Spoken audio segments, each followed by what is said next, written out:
अथ सप्ततितमः सर्गः। देवान्तकादिवधः। नरान्तकं हतं दृष्ट्वा शुक्रुशोर्नैरतर्षभोः देवान्तकस्त्रिमूर्धा च पौलस्त्यश्च महोदरः। नरान्तकं हतं दृष्ट्वा शुक्रुशोर्नैरतर्षभोः देवान्तकस्त्रिमूर्धा च पौलस्त्यश्च महोदरः। आरूढो मेघसङ्काशं वारणेन्द्रं महोदरः वालिपुत्रं महावीर्यमभिदुद्राववीर्यवान्। भ्रातृव्यसनसन्तप्तस्तथा देवान्तको बली आदाय परिघं देप्तमङ्गदं समभिद्रवत्। रथमादित्यसङ्काशं युक्तं परमवाजिभिः आस्ताय त्रिशिरा वीरो वालिपुत्रमथाभ्ययात्। सत्रिभिर्देवदर्पघ्नैर्नैरतेन्द्रैरभिद्रुतः वृक्षमुत्पाटयामास महाविटपमङ्गदः। देवान्तकाय तं वीरचिक्षेपा ससाङ्गदः महावृक्षं महाशाकं शक्रो दीप्तमिवाशनिम्। त्रिशिरास्तं प्रचिच्छेद शरैराशीविशोपमयैः सवृक्षं कृत्तमालोक्य उत्पपाता तदाङ्गदः। सबवर्ष ततो वृक्षान् शैलां च कपिकुञ्जरः तान् प्रचिच्छेद संक्रुद्धः त्रिशिरानिशितैः शरैः। परिघाग्रेण तान् वृक्षान् बभञ्ज च सुरान्तकः त्रिशिराञ्चाङ्गदं वीरम् अभिदुद्रावसायकैः। गजेन समभिद्रुत्य वालिपुत्रं महोदरः जघानोरसिरङ्क्रुद्धस्तोमरैर्वज्रधन्निभैः।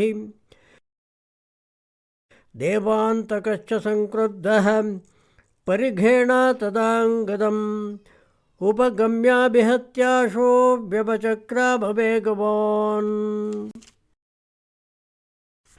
सत्रिभिर्नैरतश्रेष्ठैर्युगपत् समभिद्रुतः न व्यबथे महातेजा वालिपुत्रः प्रतापवान्। सवेगवान् महावेगं कृत्वा परमदुर्जयः तलेन वृषमुत्पत्य जघानास्य महागजम्। तस्य तेन प्रहारेण नागराजस्य संयुगे पेततोर्लोचने तस्य विननाशवारणः। विषाणं चास्य निष्कृष्य वालिपुत्रो महाबलः देवान्तकमधिप्लुत्य ताडयामास संयुगे। स विक्वलितसर्वाङ्गो वातोद्धूतैव द्रुमः लाक्षारससवर्णं च शुस्रावरुधिरं मुखात्। अथाश्वस्य महातेजोः कृच्छ्राद्देवान्तको बली आविद्य परिघं घोरम् आजगान तदाङ्गदम्। परिघाभिहतश्चापि वानरेन्द्रात्मजस्तदा जानुभ्यां पतितो भूमौ पुनरेवोत्पपातः। तमुत्पतन्तं त्रिशिरास्त्रिभिर्बाणैर्जग्मगैः घोरैर्हरिपतेः पुत्रं ललाटेऽभिजगानः। ततोऽङ्गदं परिक्षिप्तं त्रिभिर्नैरतपुङ्गवैः हनुमानपि विज्ञाय नीलश्चापि प्रतस्ततुः। ततश्चिक्षेपशैलाग्रं नीलस्त्रिशिरसे तदा तद्रावणसुतो धीमान् बिभेदशरनिशितैः शरैः। तद्बाणशतनिर्भिन्नं विदारितशिलातलं सविस्फुलिङ्गं सज्ज्वालं निपपातगिरेः शिरः। ततोज्जृम्बितमालोक्य हर्षाद्देवान्तकस्तदा परिघेणाभिदुद्रावां मारुतात्मजमाहवे। तमापतन्तम् उत्प्लुत्य हनुमान् मारुतात्मजः आजघान तदा मूर्ध्नि वज्रकल्पेन मुष्टिना। शिरसि प्रहरन् वीरस्तदा वायुसुतो बले नादेन कम्पयच्छैव राक्षसान् समहाकपिः। समुष्टिनिष्पिष्टनिविकीर्णमूर्धा निर्मान्तदन्ताक्षिविलम्बिजिह्वः देवान्तको राक्षसराजसूनु गतासुरुर्व्यां सहसा पपाताम्। तस्मिन् हते राक्षसयोधमुख्ये महाबले संयते देवशत्रौ क्रुद्रस्त्रिमूर्धा निशिताग्रमुग्रं ववर्षनीलोरसि बाणवर्षम्। महोदरस्तु संक्रुद्धः कुञ्जरं पर्वतोपमं भूयः समधिवृक्याशो मन्दरं रश्मिमानिव। ततो बाणमयं वर्षं नीलस्योरस्य पातयत् गिरौ वर्षं तडिच्छक्रचापवानिवतो यदः। ततः शरौघैरभिवर्ष्यमाणो विभिन्नगात्रः कविसैन्यपालः नीलो बभूवाथ निसृष्टगात्रो विष्ठम्बितस्तेन महाबलेन। ततस्तु नीलः प्रतिलभ्य संज्ञां शैलं समुत्पाट्य सवृक्षषण्ढं।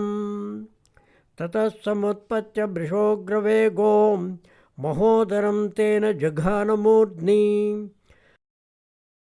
ततः स शैलेन्द्रनिपातभग्नो महोदरस्तेन महाद्विपेन विपोथितो भूमितले गतासुः पपातवज्राभिहतो यथाद्रिः। पितृव्यं निहतं दृष्ट्वा त्रिशिराश्चापमाददे हनुमन्तं च संक्रुद्धो बिभ्यादनिशितैः शरैः। स वायुसूनुः कुपितश्चिक्षेपशिखरं गिरेः त्रिशिरास्तच्छरैः तीक्ष्णैर्बिभेद बहुधा बली। तद्व्यर्थं शिखरं दृष्ट्वा द्रुमवर्षं महाकपिः विससज्जरणे तस्मिन् रावणस्य सुतं प्रति। तमापतन्तमाकाशे द्रुमवर्षं प्रतापवान् त्रिशिरा निशितैः बाणैः छिच्छेद च ननाद च। ततो हनुमान्नुत्प्लुत्य हयां त्रिशिरस्तदा विददारानखैः क्रुद्धो गजेन्द्रं मृगराडिवाम्। अथ शक्तिं समादाय कालरात्रिविवान्तकः चिक्षेपानिलपुत्राय त्रिशिरा रावणात्मजः।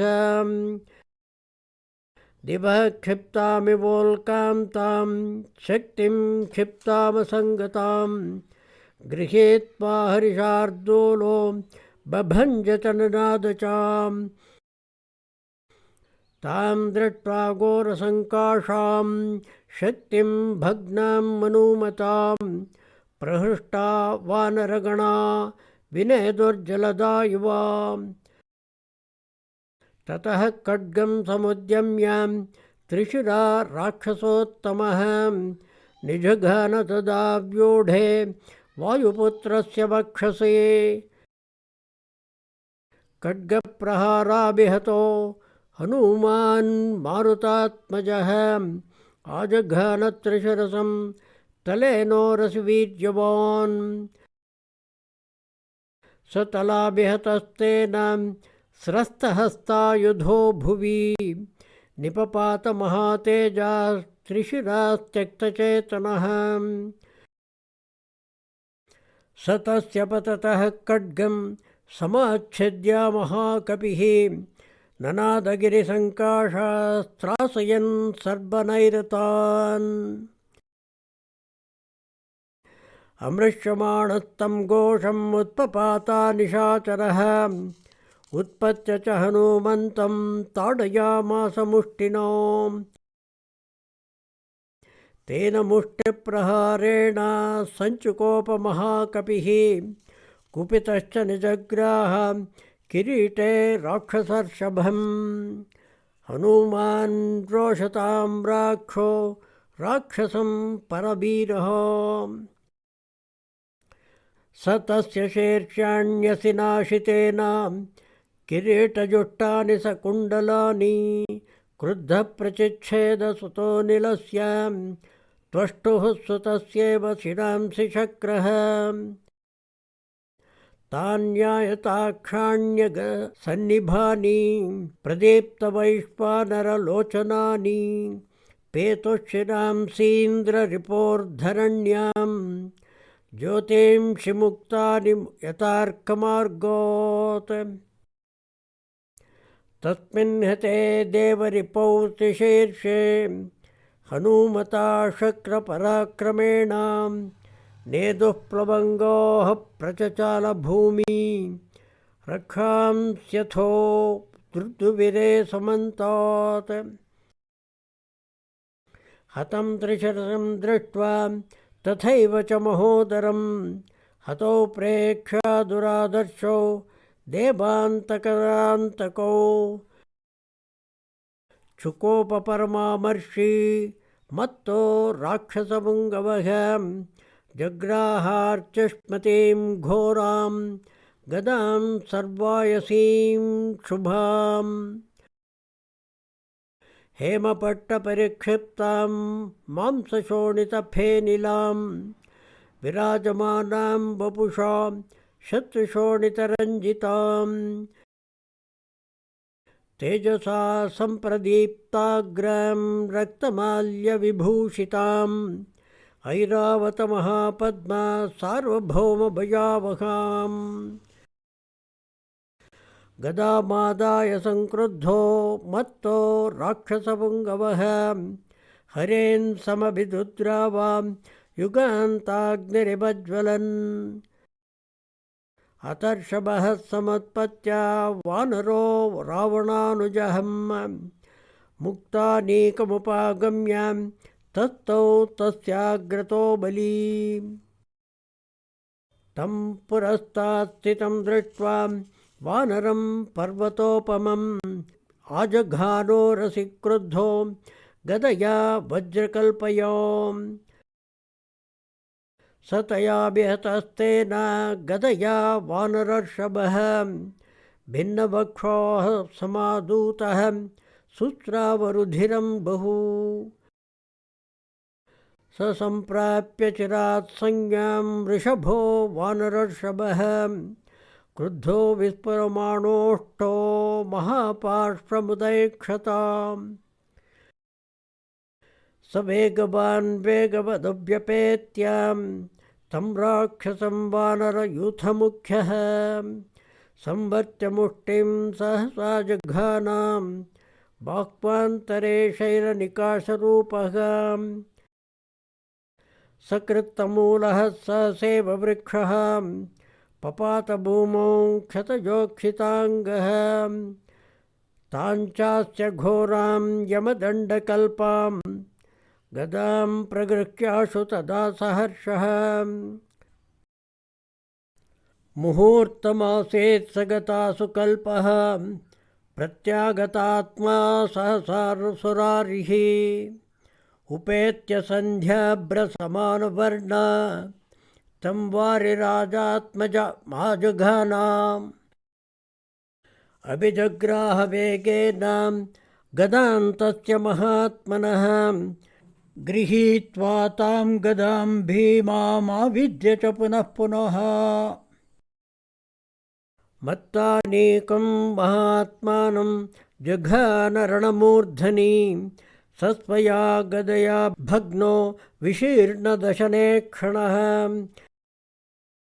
निपपात ततो मत्तो वज्राहत इवाचलः विशीर्णनयने भूमौ गतसत्त्वे गतायुषि पतिते राक्षसे तस्मिन् विधृतं राक्षसं बलम्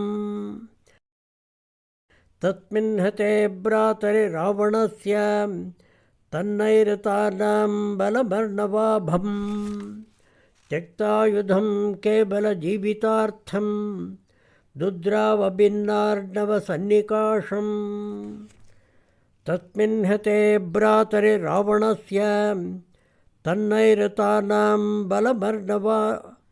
बलमर्णवाभम् त्यक्तायुधं केवलजीवितार्थं दुद्रावभिन्नार्णवसन्निकाशम् इति श्रीमद्रामायणे युद्धकाण्डे 70तमः सर्गः। श्रीसीतालक्ष्मणभरतशत्रुघ्नहनुमत्समेत श्रीरामचन्द्रपरब्रह्मणे नमः। ओम्।